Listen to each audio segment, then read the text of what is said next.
Well, coming from the church, you know, if you were in the 60s and you got pregnant, they would send you from Oklahoma up to Chicago, and all of a sudden you came back with a sister.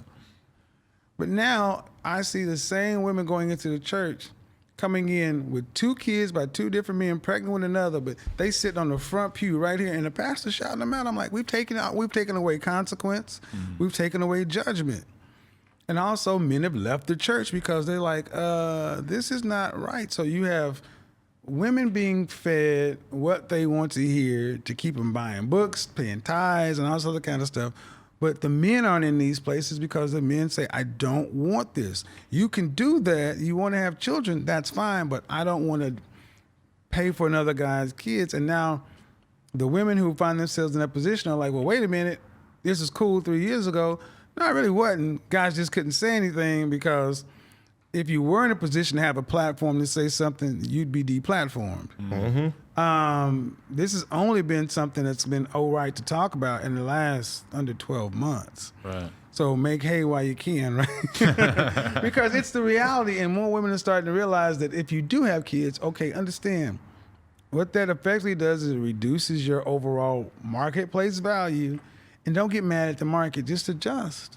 Just adjust accordingly. It's not a death sentence to say if you have kids, but it does mean that it's a different mating calculus. And women have this mating calculus too. If you don't make a certain amount of money, if you're not a certain race, height, look, junk size, car, y'all have a calculus. Ask a typical woman what she wants in a man, she'll write War and Peace. Ask her what she's gonna bring to the table, it doesn't even fit on the back of a stamp. There's a problem there. There's a problem there. There was a video that went viral on somebody's podcast or show, and I can't remember the actual name of it, but he asked the co-host, the woman on the show, he asked her, like, could you date a guy who was making, I forget what the number was, like $150,000 a year? And she goes, maybe if he's selling drugs on the side or something. Yeah. I was disturbed. I'm like, that is the worst thing. And she said it like she wasn't joking, which really pissed me off. Did she have a short haircut? I think so, yeah. I want fast money. I need that fast money. Right. And you want a guy who's going to be risking 20 years in jail for trafficking cocaine? And you think that's cute? And that's the thing, too. Like, coming from where I come from, like, guys will take penitentiary chances every single day to impress other women. Bro. You know what I mean? I know guys who had good chemical engineering jobs who were trafficking narcotics. I'm like, you got a master's in chemical engineering, but you decided to be an H dealer? Why? Because of the clout. I'm like, all right, bro, this is nuts. So when you hear women saying that, I don't want no, and that's what really pissed me off. When I started hearing, and I don't want to mention any other content creators, when I heard women saying, I don't want no 9-to-5 guy. I need a guy who has an entrepreneurial mindset to match my flow. And I'm like, you just gonna shit on every man that works? Right. I got a real freaking problem with that. Yeah, I sit in an air-conditioned office and make deals, but I come from salt-of-the-earth, hard-working mother effing people, and you just, no. You ain't good enough. Right. And because at some point, that will be me. Because it keeps going. Where does it stop? And no one could tell these ladies that you're saying, I want a man. She has, would you like a man to work at the bank? Well, yeah, but, and whatever. And maybe if he was hustling, doing a little fraud or something. But okay, let's just say he did all that. He did all that to get you. Then when he goes away and get his Goodfellas sentence, you gonna stay down? Bang, bang. You gone. Bang, bang. Gone. You are gone. She's out of here. Not even gonna wait a week. You ain't gonna stay, Lord. You ain't gonna stay down to Wee Bay. You're gonna be gone. It's a Wire reference, by the way. Classic show. I mean, it's pretty incredible. Like, and you got to wonder where this sort of mentality came from, or where the idea that having a 9-to-5 was a bad thing, that working was a bad thing, is just this really sort of disturbed mentality. Like, yes, it would be nice, like, of course, a lot of women would like to date a guy who owns his own business, sure, but they're not discounting there is how great it is to be able to go home at the end of your 9-to-5 and not have to be thinking about the business 24/7 like I am. Yes. Not to mention that having a 9-to-5 is, like, I look at AD, like, we brought him on, he starts doing podcasts with us. It's helping every other area of his business. At some point, maybe he could start a completely separate business from what he's been able to accomplish on here. A 9-to-5 is nothing but an opportunity to help you get to the next level. See, one of the things that's going to piss women off is because men are much more numerate. We have to get into the numbers. We're cost-benefit calculators. If I go over there to take down the water buffalo, He's big.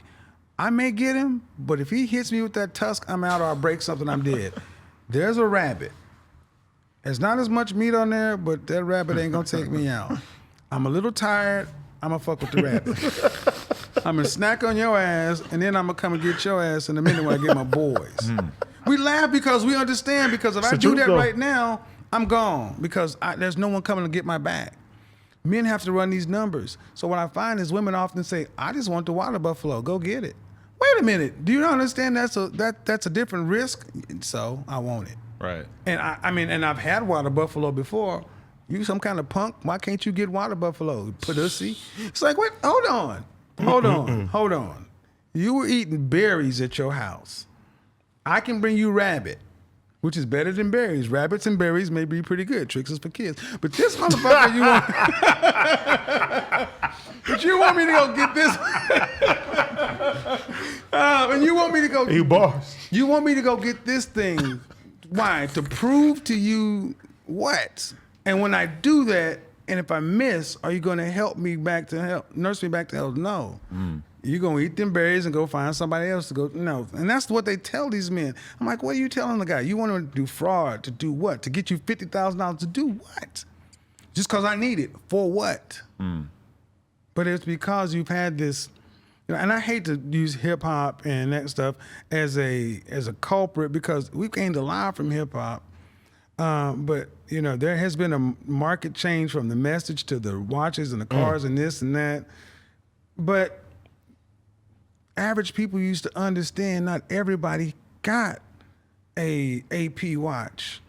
That's a house. You were good with your Seiko 105. That's $300. G-Shock. Exactly, and you were good with that. You didn't think because I didn't have this, I'm less than a man because I don't have this watch. No, you're still a man. And men understand that I don't look down on you because I got a Rolex, you got a G-Shock. But when women start making the distinction saying you're a better man because you have this, then you start, because men will do what it takes to get women. But now men are starting to reject that, saying, look, I'm done. If this is what it takes, if the only men you're dealing with is over here, and then even those guys, what was the actor's name? Getting Johnny Depp.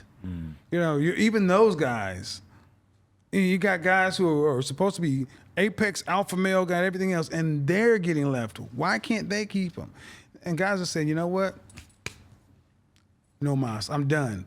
That's never happened before, where guys have chosen to just say, no, the game's rigged. I'm gonna just put the ball down and I'm gonna go here. Now you have an abundance of adult entertainment online now.